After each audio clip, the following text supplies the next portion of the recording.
Deep within the heart of China's Zhejiang province lies an enigmatic wonder that has left researchers and explorers spellbound for decades: the Longyu Caves. Built around 2,000 years ago, these human-crafted caverns lay in obscurity for centuries until they were accidentally discovered by farmers in the 1990s. These extraordinary underground chambers, hewn into solid sandstone, have mystified archaeologists, historians, and locals alike. Carved into the earth with such precision and grandeur, they remain a testament to an ancient civilization's ingenuity, but their origin and purpose have been shrouded in mystery that continues to defy explanation. Join us as we dig deep into China's 2,000-year-old caves that will blow your mind. China's 2,000-year-old Longyu Caves. In June 1992, 4 farmers from Longyu stumbled upon the caves as they emptied the water from 5 small ponds within their village. These ponds unexpectedly revealed themselves to be 5 massive man-made caverns, with subsequent exploration uncovering an additional 19 caverns in the vicinity. They together cover a whopping 30,000 square meters. The first surprise came when the water accumulated in these caverns over an extended duration was pumped out. It was immediately established that they were not the exceptionally deep, bottomless ponds common in villages throughout southern China, usually abundant with easily caught fish. Instead, they revealed themselves to be artificial constructs, and to the astonishment of those involved, upon draining the first cave, not a single fish or any other sign of life emerged. Another surprise followed when it became evident how big these caverns actually are. Carved from sandstone, each grotto measures up to 30 meters deep and boasts a network of pillars, bridges, and gutters. Estimates suggest that over 1 million cubic meters of rock were removed during their creation. Considering the tools and technology of the time, some experts believe that carving such enormous chambers would have been a monumental task, even for a large workforce. Taking the average daily digging rate per person as a basis, scientists have estimated that it would require the continuous effort of 1,000 individuals, working day and night, for 6 years to finish such a grandiose project. And these calculations don't even take into account the elaborateness and precision by which the grottos were made, only the hard digging required. The Longyu Caves exhibit magnificent scale and momentous design, showcasing delicate yet scientifically planned construction indicative of superior craftsmanship. Although unconnected to each other, each cave follows a remarkably similar model, pattern, and style, resembling grand halls with steep sides and a consistent 45% incline. The straight walls feature clearly defined edges and corners, with uniformly precise chiseling marks throughout. And that's a big deal. As Yang Hongshun, an expert at the Archaeological Institute of Chinese Academy of Social Sciences, explained, at the bottom of each cave, the ancient builders wouldn't be able to see what the others were doing in the next grotto. Nevertheless, the inside of each cave had to be parallel with that of the other, or else the wall would be holed through. Thus, the measurement apparatus should have been very advanced. There must have been some layout about the sizes, locations, and the distances between the caves beforehand. Using modern equipment and techniques, investigators measured the wall sizes and discovered remarkable precision in the overall construction.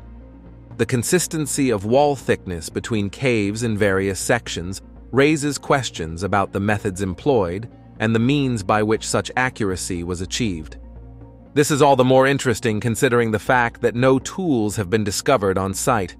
Also, while nearly 1 million cubic meters of stone were excavated, no archaeological evidence indicates where this stone was taken or provides any other clues about the construction process. Moreover, each of the Longyu grottos is adorned with meticulously chiseled parallel lines spanning from floor to ceiling, creating a consistent pattern across the caves. The extensive effort required for such precision prompts questions about its purpose. Were these labor-intensive markings purely decorative, or do they hold symbolic significance? Presently, their resemblance to markings on pottery from a nearby museum, dated between 500 and 800 BC, is the only known connection. The intended use of the Longyu grottos adds another layer to the enigma. Were they grandiose tombs for emperors, elaborate storehouses, or even a sophisticated water management system? The lack of funerary objects or clear structural patterns for any of these purposes leaves archaeologists scratching their heads. The lack of historical records mentioning the Longyu grottos makes pinpointing their creation date even more challenging. While some glazed pottery shards found within the caves suggest activity during the Western Han Dynasty from 206 BC to AD 23, experts believe the grottos themselves could be much older. A recent theory based on lichen growth on the cave walls proposes a possible construction date between the 9th and 16th centuries AD. However, the validity of lichen dating for such ancient structures remains a topic of debate. Consequently, the builders of the caves remain a mystery. Some scientists argue that the sheer scale of the undertaking suggests it was beyond the capabilities of ordinary villagers, and only an emperor or high-ranking members of society could have orchestrated such a massive project, akin to the construction of the Great Wall. But then, why are there no historical records detailing its construction? Lastly, one of the most interesting and challenging questions is how the Longyu grottos have maintained their structural integrity for over 2,000 years. Despite having walls as thin as 50 centimeters in some sections, there are no indications of collapse, debris piles, or structural damage.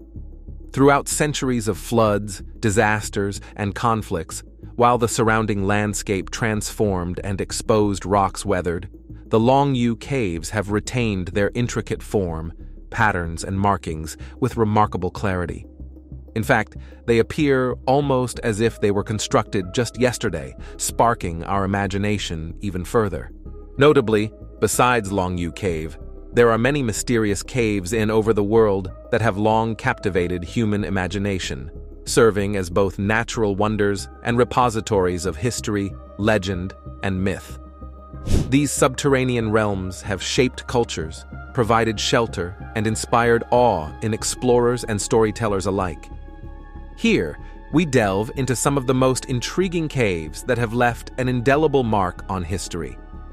Mogao Caves. The Mogao Caves, or Caves of the Thousand Buddhas, encapsulate a millennium of Buddhist history. The site, on the ancient Silk Route, is near the Dunhuang Oasis, for centuries a popular resting place for travelers, traders, wandering monks, and pilgrims. These human-made caves date to the 4th century CE. According to legend, in the first 2 years of the Qin dynasty, a monk named Lezun traveled to Dunhuang at this time just as the sun was setting. The sun shone on the 3 dangerous mountains, looking at the summit of the golden light, as if there were 10,000 Buddhas. So Lezun monk vowed to practice here, and he carved the first of the grottuis of the Mogao Caves into the cliffs of the 3 Dangerous mountains. Since then, through the 16 kingdoms, northern dynasties, Sui, Tang, Song, and Yuan dynasties, there have been 735 caves, 45,000 square meters of murals, 2,415 clay sculptures, commonly known as the Thousand Buddha Cave, and more than 50,000 pieces of ancient cultural relics, making it the world's largest and richest surviving Buddhist art site. However, note that although the Mogao Caves have a total of 735 caves, their integrity has been severely compromised by late human destruction and the ravages of age.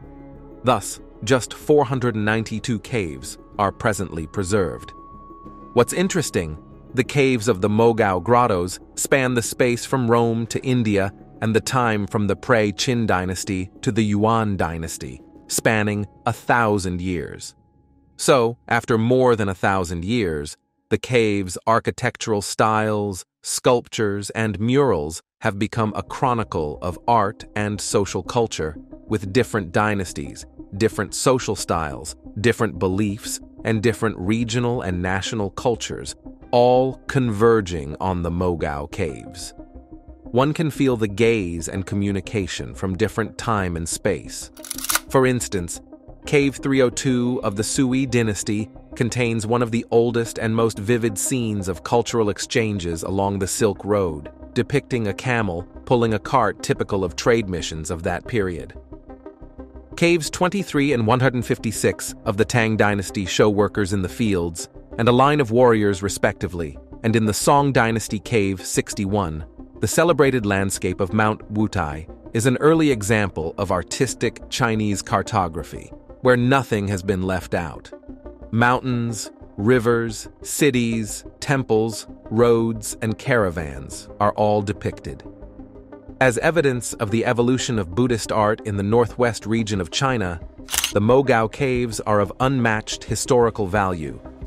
These works provide an abundance of vivid materials depicting various aspects of medieval politics, economics, culture, arts, religion, ethnic relations, and daily dress in Western China. The unique artistic style of Dunhuang art is not only the amalgamation of Han Chinese artistic tradition and styles assimilated from ancient Indian and Gandharan customs, but also an integration of the arts of the Turks, ancient Tibetans, and other Chinese ethnic minorities. Many of these masterpieces are creations of an unparalleled aesthetic talent. The discovery of the library cave at the Mogao Caves in 1990, together with the tens of thousands of manuscripts and relics it contained, has been acclaimed as the world's greatest discovery of ancient Oriental culture. This significant heritage provides invaluable reference for studying the complex history of ancient China and Central Asia. Grotto of Massabielle. Nestled within the foothills of the Pyrenees Mountains in Lourdes, France, the Grotto of Massabielle is an iconic site of pilgrimage and spiritual significance. It is renowned for its association with the Marian apparitions witnessed by a young peasant girl named Bernadette Soubirous in the mid-19th century. The grotto, also known as the Cave of Massabielle, has since become a focal point for millions of pilgrims seeking healing, solace, and renewal. The story of the Grotto of Massabielle begins in 1858 when Bernadette Soubirous, then just 14 years old, experienced a series of apparitions of the Virgin Mary, whom she referred to as the Lady. These apparitions occurred over a period of several months, during which the Lady revealed herself to Bernadette a total of 18 times. The first of these encounters took place on February 11th, when Bernadette, along with her sister and a friend, went to gather firewood near the grotto. During the apparitions, the Lady instructed Bernadette to pray for the conversion of sinners, to perform acts of penance, and to have a chapel built at the grotto. She also revealed a spring of water to Bernadette, instructing her to drink from it and wash in it. This spring, known as the Miraculous Spring or the Spring of Lourdes, has since become associated with numerous miraculous healings and is a focal point of devotion for pilgrims visiting the grotto. As news of Bernadette's visions spread, the grotto quickly became a site of pilgrimage, drawing thousands of visitors seeking spiritual nourishment and physical healing. In response to the growing number of pilgrims, a small chapel, known as the Chapel of the Apparitions, was built at the grotto in 1864. This chapel marks the spot where Bernadette claimed to have seen the Virgin Mary. The Grotto of Massabielle is characterized by its rugged natural beauty, with towering rock formations surrounding a shallow cave. The cave itself is relatively small, with an opening just large enough for a person to enter. Inside the cave, a statue of the Virgin Mary stands on a pedestal, marking the spot where Bernadette reported seeing the Lady during the apparitions.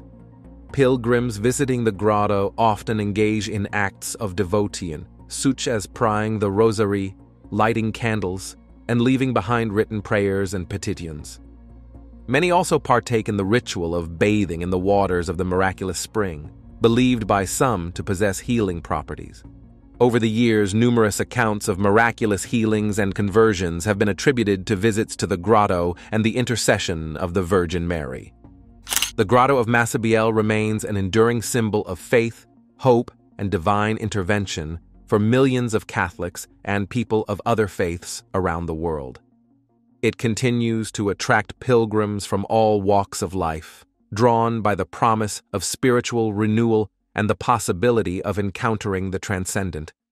Whether seeking physical healing, emotional solace, or simply a deeper connection with the divine, visitors to the grotto find themselves immersed in an atmosphere of profound reverence and awe. In conclusion, the Grotto of Massabielle stands as a testament to the power of faith and the enduring presence of the divine in the world. Through the witness of Bernadette Soubirous and the countless pilgrims who have followed in her footsteps, the grotto remains a sacred space where the boundaries between the earthly and the heavenly are believed to converge, offering hope, healing, and redemption to all who seek it. Lascaux Cave. Hidden within the limestone landscape of southwestern France lies one of humanity's most astonishing treasures, the Lascaux Cave. Discovered by chance in 1940 by a group of French teenagers, this subterranean sanctuary unveils a mesmerizing array of prehistoric art dating back over 17,000 years.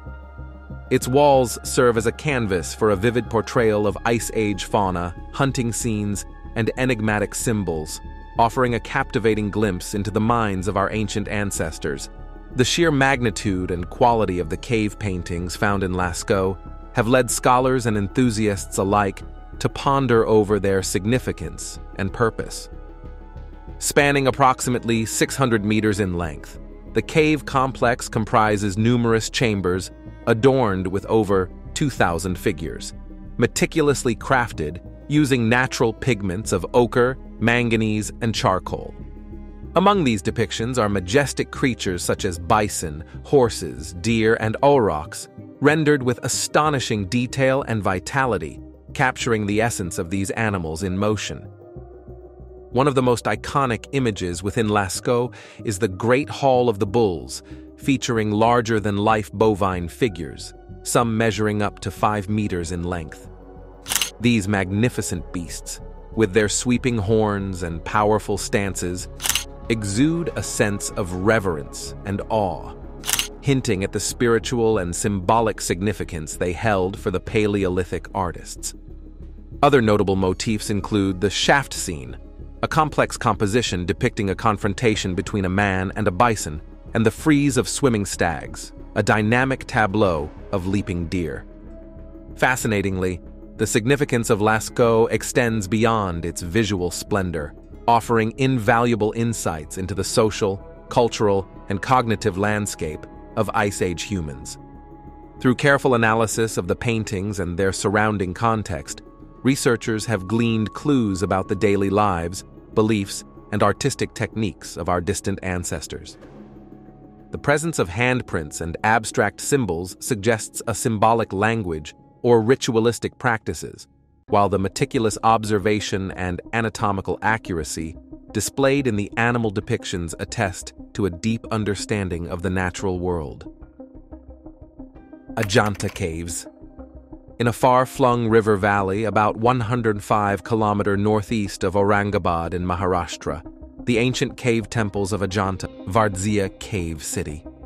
Scattered across the slopes of Erusheti, looming over a lush valley scored by the Mitkvari River, Vardzia is Georgia's most remarkable cave city. In its day, the rock-hewed burg consisted of 6,000 rooms spread across 19 levels, including 25 wine cellars, a nunnery, 15 chapels, and an apothecary, all coming together to create a vibrant medieval city and monastery. Over the years, it quickly evolved from a modest fortress into a sprawling monastery, cultural center, and offensive stronghold. Vardzia was home to some 2,000 monks, housed tens of thousands of residents, and, thanks to fertile terraces and a complex irrigation system, was a self-sustaining city before that was even a thing. At the helm of it all was Tamar the Great, a legendary monarch so fierce and powerful she earned the title of king, Tamar Mepe. Over her near 30-year reign, twice married and a woman no less, Georgia thrived politically and territorially, her rule stretching across the Greater Caucasus and plunging south between modern-day Ganja and Erzurum. Literature and art flourished like never before, giving way to some of Georgia's greatest figures. Nameli Shotarustaveli, a medieval poet whose unrequited love for Tamar and epic poem, Tonight in the Panther's Skin, solidified his place in history and earned him an avenue in just about every city in the country. However prosperous, Vardzia's success was relatively short-lived. In the year 1283, an earthquake shook the region, wrecking more than 70% of the city and shedding the outer wall in an avalanche of biblical proportions. Left without a solid defense, most of Vardzia packed up and left, leaving behind only the steadfast monks. The monastic community held on for another 300 years until further raids wiped them out. More than 800 years after the reign of King Tamar, a handful of monks still tend to Vardzia, having returned after the collapse of the Soviet Union. Around 500 caves remain, including an apothecary with its carefully carved shelving intact and wine cellars with kuvevris, ancient winemaking vessels, still embedded below, as if no time has passed at all. Even further into the mountain are the labyrinth of untouched tunnels, some more than 600 feet long, connecting it all together in an ancient web. Even the time-worn dining hall with its stone-sculpted benches and hearth for baking prevail. The most distinctive structure you'll come across is the massive bell tower jutting out from the top of a rock shelf. It retains most of its original glory, though you'll notice one very important missing piece that was taken during a Mongol raid: the bell. Most impressive is the Church of the Dormition, with its double-arched, bell-hung portico impossibly carved into the mountain face. Inside are spectacularly weathered frescoes, including one of just 4 in existence of King Tamar. Today, Vardzia stands as a UNESCO World Heritage Site and a symbol of Georgia's rich cultural heritage. Visitors from around the world flock to marvel at its ancient splendor and explore its labyrinthine passages. Its intricate architecture, rich history, and strategic significance make it a treasure trove of cultural heritage.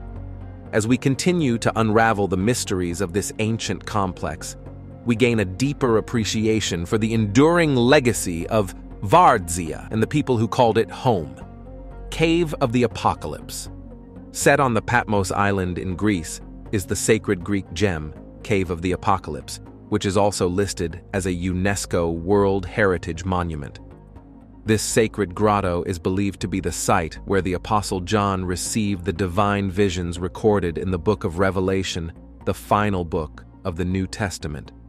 With its rich religious heritage and captivating natural beauty, the Cave of the Apocalypse continues to draw pilgrims and tourists alike, offering a glimpse into both ancient spirituality and stunning geological formations.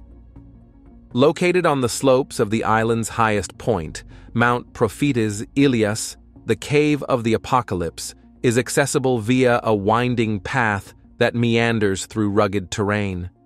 As visitors approach the entrance, they are met with a sense of reverence and awe, knowing they are about to step into a place steeped in history and myth. Entering the cave, one is struck by the natural beauty of its interior. The rough-hewn walls, illuminated by soft light filtering through small openings, create an atmosphere of tranquility and introspection. The air is imbued with a sense of ancient wisdom, carrying whispers of the divine encounters that are said to have taken place within these sacred walls. At the heart of the cave lies the focal point of pilgrimage, a small fissure in the rock known as the Hole of the Apocalypse.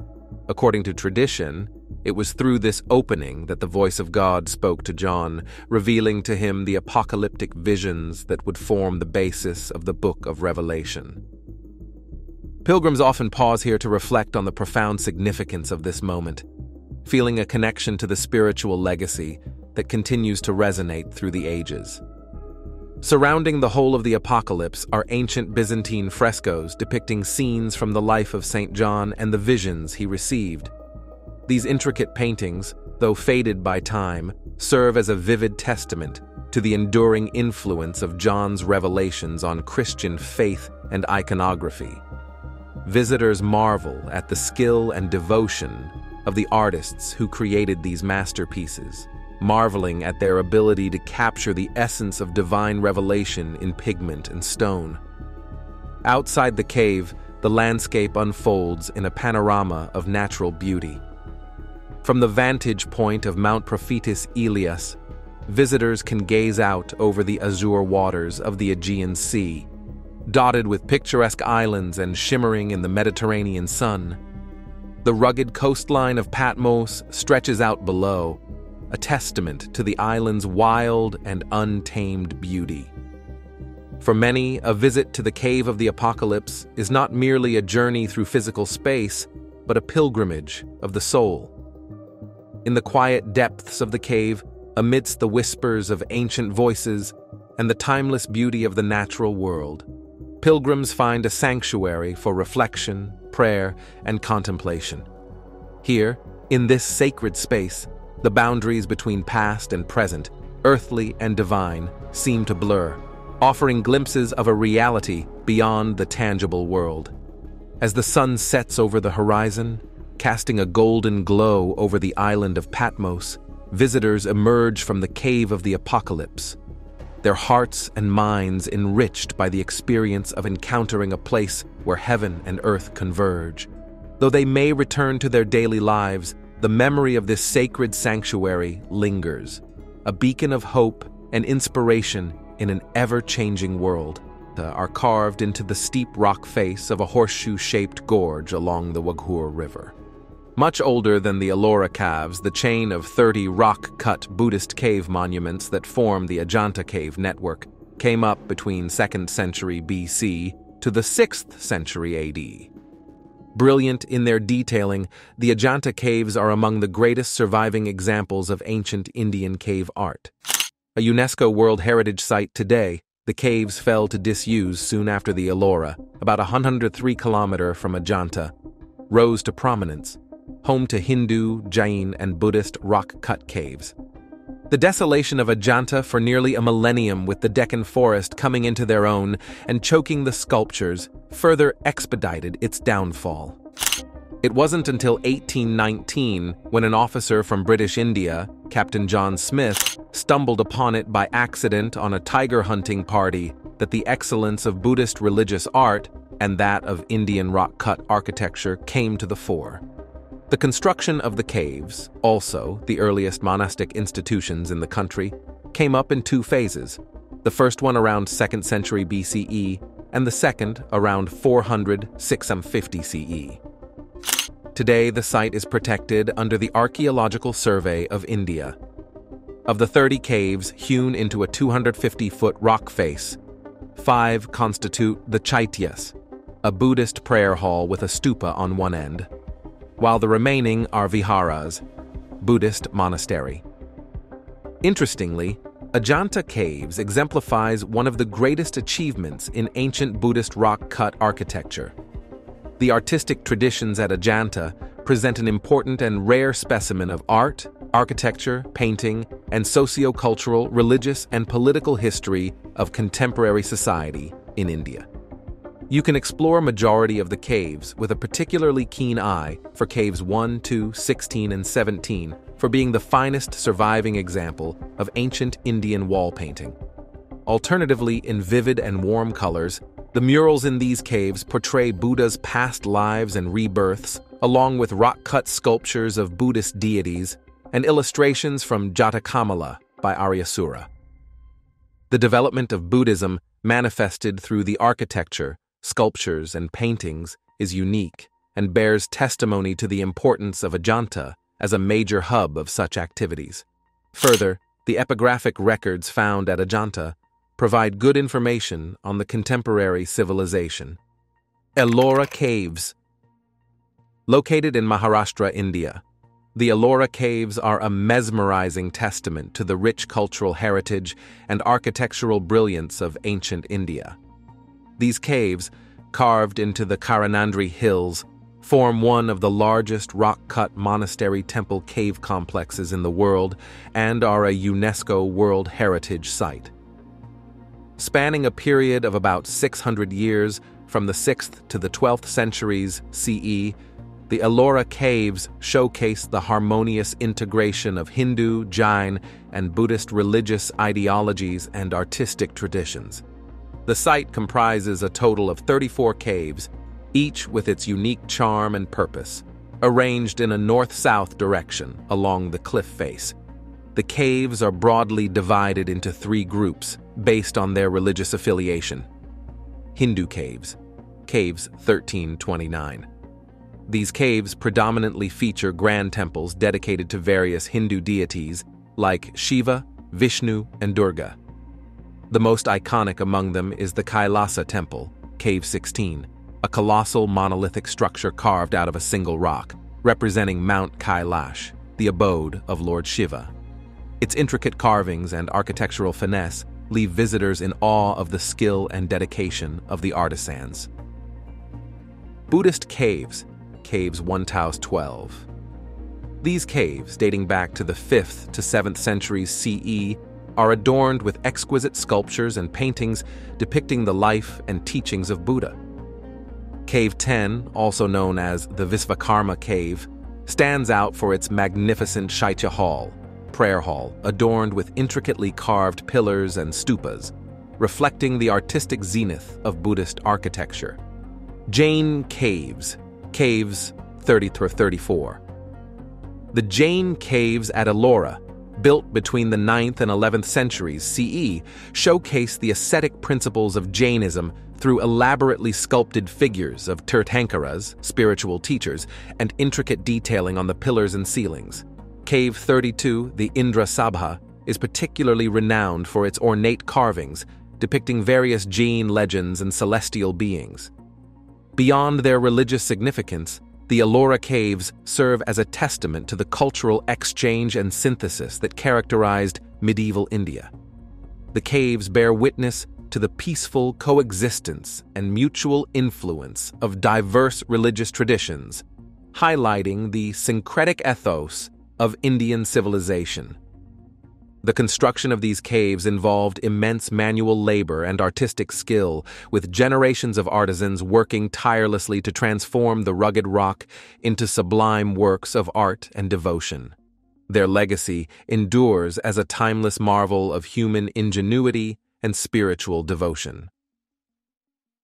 Elijah's Cave. Nestled in the foothills of Mount Carmel in northern Israel, is a site where you are likely to see Jews, Christians, and Muslims worshiping in the same place, Elijah's Cave. This sacred grotto holds a rich history and mythology dating back thousands of years. The cave is named after the prophet Elijah, who is revered as a prominent figure in all 3 Abrahamic religions. According to biblical accounts, Elijah sought refuge in this cave during his travels and received divine revelations there. The cave is mentioned in the Hebrew Bible, Old Testament, in the Book of Kings, where Elijah is said to have hidden from persecution and communed with God. For Jews, Elijah holds a special place as a symbol of hope and redemption. He is believed to be the forerunner of the Messiah and is traditionally invited to the Passover Seder through the opening of the door, symbolizing the anticipation of his return to announce the arrival of the Messiah. The association of Elijah with Mount Carmel and the cave adds to its significance in Jewish tradition. In Christian tradition, Elijah's Cave is also revered as a holy site. Elijah is considered one of the greatest prophets in Christianity, and his presence in the cave is associated with moments of divine revelation and guidance. Some Christian pilgrims visit the cave as part of their spiritual journey to connect with the legacy of Elijah and to seek inspiration from his prophetic ministry. Similarly, in Islam, Elijah, known as Elias, is honored as a prophet, though his story differs slightly from the biblical narrative. Islamic tradition holds that he lived among the Israelites and delivered messages of monotheism and righteousness. While the Quran does not mention Elijah's cave specifically, the reverence for Elijah as a prophet extends to the site, and it is regarded as a place of spiritual significance for Muslims as well. Today, Elijah's cave serves as a tangible link to the ancient prophetic tradition and continues to inspire believers across different religious traditions. Its enduring appeal lies not only in its historical significance, but also in the timeless message of faith, hope, and divine guidance embodied by the figure of Elijah. As pilgrims continue to flock to this sacred site, Elijah's cave remains a symbol of unity and spiritual interconnectedness among diverse religious communities. That's all the information that we have for you today. Don't forget to give us a thumbs up if you enjoyed today's episode, subscribe if you haven't already, and hit the bell so you never miss out on future episodes. And be sure to also tell us what you think about today's content. Everyone's support motivates us to continue delivering quality content and to always improve. As always, thanks for watching, and we will see you next time.